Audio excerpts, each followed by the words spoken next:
I'm Aviva Bernstock and I'm a professor in conservation here at the Courtauld, and I have here Helen Kohn and Rebecca Chipkin here, who are part of the Painting Pairs program, and they're going to be talking about this painting, their work on it, their research on it, by Wyndham Lewis. It's Praxitella.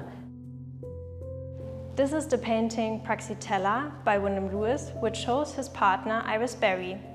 And we discovered that underneath this painting is actually the painting Atlantic City by the vorticist female artist Helen Saunders.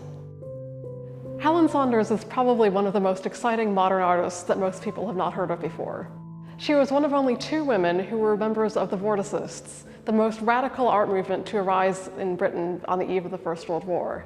The Courtauld is very fortunate to have the largest public collection of Helen Saunders' work in the world, a group of 20 drawings that were gifted to us in 2016. Up until a few years ago, it was believed that all of Helen Saunders' vorticist paintings were lost, and that her only surviving works were drawings such as the ones on view in this exhibition. We were therefore extremely excited when Helen and Becky, 2 Courtauld students, made the discovery that Helen Saunders' major painting, Atlantic City, which she exhibited in the Vorticist Seoul exhibition in London in 1915, actually lay beneath Wyndham Lewis's later portrait, Praxitella. Atlantic City provided vivid evidence, alongside the watercolors and drawings on display in this exhibition, that Helen Saunders was a fantastic colorist, making it all the more shocking that Atlantic City was painted over.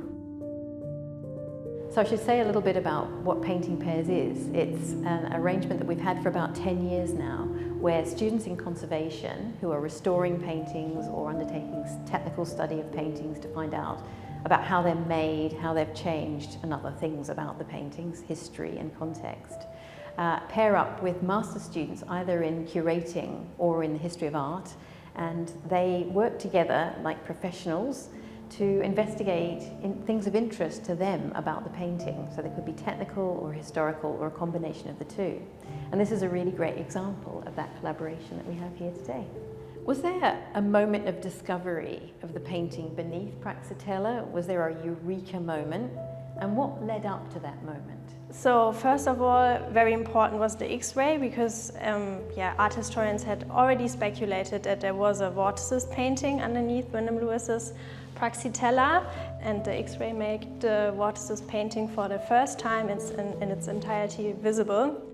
We didn't think that we could ever find this painting or a photograph of the painting, and of course we thought it's a painting by Wyndham Lewis underneath his painting.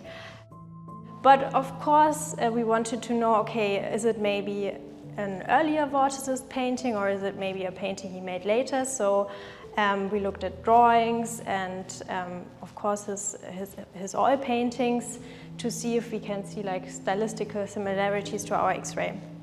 And another very important source for vorticism are 2 magazines. It's the Blast magazine.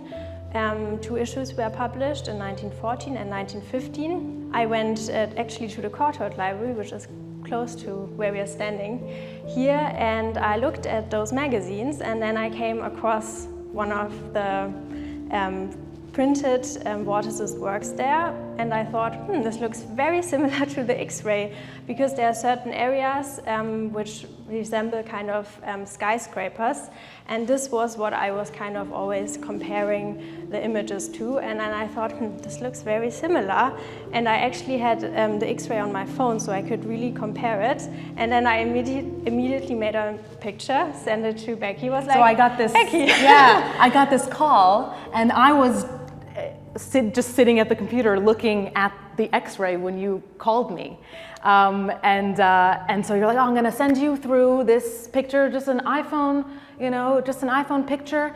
And I was like, okay, cool, great. And so I looked at it, I was like, oh wow, there's some little things that look like windows, yeah. And then on Photoshop, I did an overlay, and I thought, oh well, if I just turn it upside down and then put it on top, maybe it'll line up, and my gosh, did it line up. Yeah. But it was really this, and you were still on the phone while I was doing this, so it was really wonderful. Wonderful. Exciting. And then Of course, we thought like, hey, it must be by Wyndham Lewis, but the good thing is that actually the name of the artist is written under the print, and it's Helen Saunders, so it's a totally different artist. So our research then shifted also completely, because before it was more focused on Praxitella and Wyndham Lewis. And about the exhibition in the new Courtauld Gallery project space, which is where we are now. How did you collaborate with the gallery to design and display the show? So we were very much involved in the entire process from beginning to what you see now in the gallery space. We helped to write the text. We helped to come up with the layout, the objects that would be displayed, as well as the text that would be written. Yeah, and actually we were also the one who wrote the exposé to kind of ask the gallery if this is an exhibition project they would like to do with us. And the good thing is that actually the Courtauld owns the largest collection of drawings by Helen Saunders, and this exhibition is also together with another exhibition about her drawings that are here in the collection. So it just perfectly matched with those two projects. I really want to congratulate you both on an amazing study, a fantastic collaboration, which is exemplary, and also a brilliant exhibition. Thank you so much. I'm really proud of you and proud to be part of this.